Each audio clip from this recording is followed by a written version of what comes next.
జగన్ రెడ్డి గారు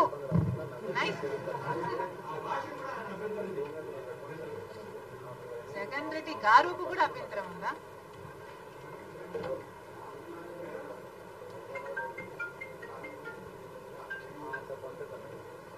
అక్కడ ఒక నియంతను దింపింది రాజశేఖర రెడ్డి బిడ్డ. తెలంగాణ రాష్ట్రంలో ఒక నియంతను గద్దె దింపింది రాజశేఖర రెడ్డి బిడ్డ. ఈరోజు రాజశేఖర రెడ్డి బిడ్డ తెలంగాణలో పాదయాత్ర చేసింది కాబట్టి, ప్రతి నియోజకవర్గంలో తిరిగింది కాబట్టి, ప్రతి నియోజకవర్గంలో ప్రజా వ్యతిరేక తీరుని ఎండగట్టింది కాబట్టి, అక్కడ అంత యాంటీ ఇన్కంపెన్సీ క్రియేట్ అయింది కాబట్టి ఈరోజు ప్రజలు కాంగ్రెస్ వైపు చూశారు. ఆ బలం నాకు లేకపోయినా ఇంకొకరికైనా ఉంది అని పెద్ద మనసు చేసుకుని నేను చేసిన త్యాగం వల్ల ఈరోజు ఒక నియంత అధికారంలో లేడు.